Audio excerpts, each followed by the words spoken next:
Hi, Guy Harrison here. I'm CTO at dbKoda, and in this short video I just want to show you how to write your first query for MongoDB using dbKoda. So here's the dbKoda interface. If we want to write a query, first we navigate to a collection that we're interested in. So first I'll open up my databases, pick the database I want, which is sample collections, and then within sample collections I'm interested in this one here, Sakilla Films, which is a films collection.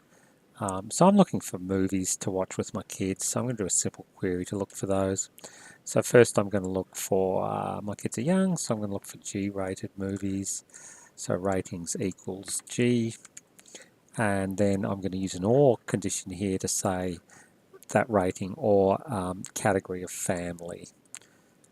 And so that's my query conditions, and you can see that as I'm typing in, filling in the form, over on the right, dbKoda is creating the query that it's going to send to MongoDB. So next, our projections. I'm not going to do much with projections. I'm just going to suppress the ID attribute, which is an object ID that we don't really need. And then I'm going to sort by length. Another thing here you can see is that as we're pulling down these things, I don't need to know the names of the attributes. We examine the collection and come up with the attributes that are most commonly found there so that you can quickly construct the query. Put a limit of 20 on it. That's my query. You see it over there on the right. Now we can execute it. And here's the output from MongoDB. By default, it's displayed as it would be displayed in the shell, but if we want to look at it in a sort of more tabular fashion, here it is, and you can see it's all laid out as a table. Nested documents, so for instance actors as nested documents, are flattened by default, but if we click on the show button here, we can see all the actors that are in that particular film.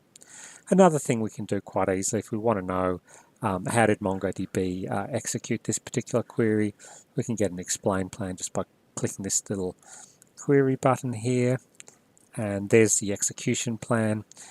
We draw it as a little graph. We write down the execution plan steps in plain English. And if there's any step that's taking an inordinately long part of the plan, we highlight it in red. So that's the part that you might want to look at. But here you see we're doing 2 index scans and then merging the results. So that's probably pretty good. So that's it. It's as easy as that to create a simple MongoDB query using dbKoda. Thanks for listening, and try dbKoda. Download it at dbKoda.com. Bye.